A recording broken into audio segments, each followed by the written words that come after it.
November 2, 1872.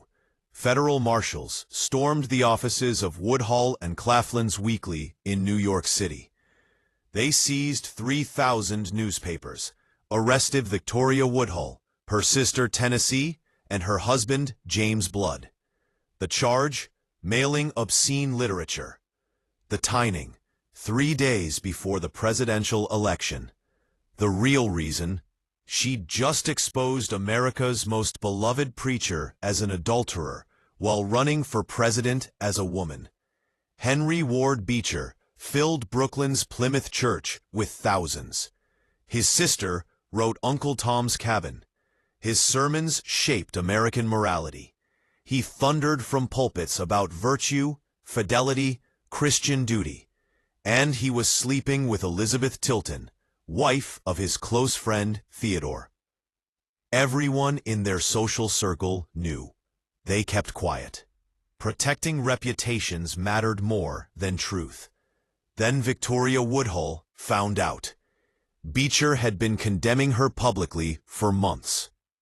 Her newspaper advocated free love, the scandalous notion that people shouldn't be trapped in loveless marriages, that women should control their own bodies, that divorce shouldn't destroy lives. Beecher called this immoral, dangerous, unchristian.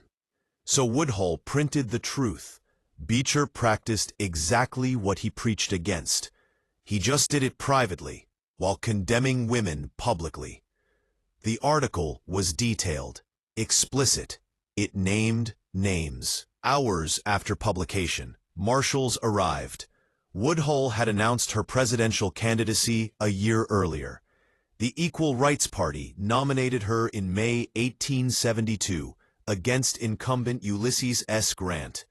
Nobody thought she'd win. That wasn't the point. She was 34, 1 year under the constitutional minimum. Women couldn't vote in most states. Her name wouldn't appear on ballots. But no law actually prevented women from running. So she did. Her platform was comprehensive. 8-hour workdays, graduated income tax, jobs for unemployed, civil rights for all races and genders, corporate accountability. Newspapers ignored the policy. They obsessed over her marriages, her divorces, her work as a spiritualist medium. They called her communist, prostitute, witch. Anything except politician. Victoria Claflin was born in 1838 in Frontier, Ohio. Her father was a con man who burned down his own mill for insurance money, then fled town. No formal education. She taught herself to read.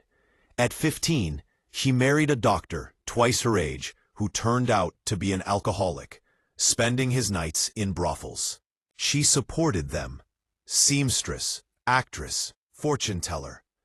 She divorced him in 1864, when divorce itself was scandal.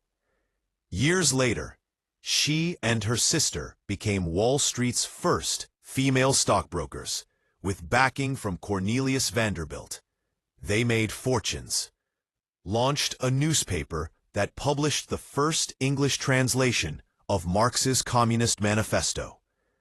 They were famous, controversial, impossible to ignore. That's why her presidential run terrified people. She wasn't theoretical. She had money, platform, audience. She testified before Congress, first woman ever to do so, arguing that the 14th and 15th Amendments already granted women the vote. Congress ignored her, but she'd proven she could command their attention. When the Equal Rights Party nominated her, they also named Frederick Douglass as vice president. Without asking him, Douglass never acknowledged it. He was supporting Grant, who'd sent Union troops to protect black voters in the South. For Douglass, that mattered more than symbolic gestures. The party knew this. They used his name anyway, hoping his credibility would legitimize their ticket. It didn't work. Douglass stayed silent. The nomination became footnote. The Beecher article wasn't reckless journalism. It was calculated exposure of hypocrisy. Men like Beecher built careers policing women's sexuality while indulging their own. They preached abstinence, condemned divorce, ruined reputations, all while maintaining mistresses. Woodhull's philosophy was simple. If society allowed men sexual freedom, it should allow women the same. If it condemned affairs, condemn them equally. Instead, powerful men faced no consequences while women were destroyed for identical behavior. So she published proof. Theodore Tilton eventually sued Beecher for alienation of affection. The 1875 trial transfixed the nation. Hung jury. Beecher's church exonerated him. His career continued. His reputation survived. Woodhull went bankrupt from legal fees. Ludlow Street Jail held civil offenders and violent criminals together. Victoria, Tennessee, and James Blood spent a month there before bail. Victoria was released just before Election Day, not in time to vote, not that she legally could, not in time to campaign. Over 7 months, 8 arrests, multiple trials, obscenity charges, libel accusations, character destruction. Finally acquitted on technicality. The courts admitted the Comstock Act, which made mailing obscene material illegal, didn't actually apply to newspapers. But by then, damage was complete. Anthony Comstock orchestrated the arrests. He was a YMCA crusader who'd made himself America's moral policeman, confiscating anything he deemed indecent. He targeted Woodhull specifically because she threatened his vision of proper womanhood. Women who claimed sexual agency, political power, economic independence, these were enemies of Christian civilization itself. So he weaponized obscenity law, turned her journalism into crime, made her ideas legally unprosecutable by making her character prosecutable instead. This became the blueprint. When you can't defeat the argument, criminalize the speaker. Woodhull received 0 electoral votes. One Texas man claimed he voted for her. That's unverified. She'd spent $500,000 on bail and legal defense. Her newspaper shut down. She filed bankruptcy. In 1877, she fled to England. Married wealthy banker John Biddulph Martin in 1883. Reinvented herself as respectable society wife.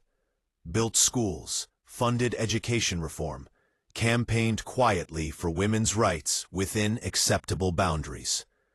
Died 1927 at her English manor, cremated, ashes scattered at sea. 2 children, neither married, no grandchildren. Her bloodline ended with her. History calls her ahead of her time, eccentric, fascinating footnote.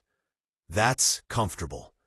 It suggests she was an anomaly, that the system simply wasn't ready. But she wasn't ahead of her time. She was suppressed in real time, arrested strategically, prosecuted selectively, bankrupted systematically. Not because her candidacy was joke, but because it was threat.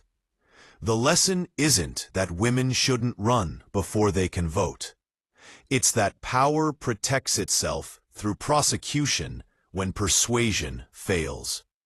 Woodhull proved women could command Wall Street, fill lecture halls, testify before Congress, publish newspapers, organize political parties, articulate comprehensive policy platforms. So the response wasn't she's wrong. It was she's obscene. Not policy debate, character destruction.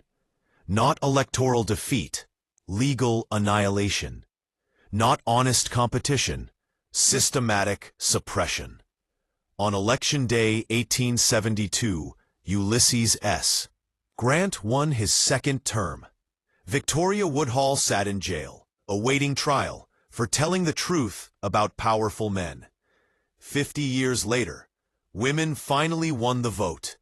92 years later, a major party nominated its first female vice presidential candidate. 144 years later, America still hasn't elected a woman president. Victoria Woodhull didn't lose because she was unqualified. She lost because the system understood exactly how qualified she was and responded accordingly.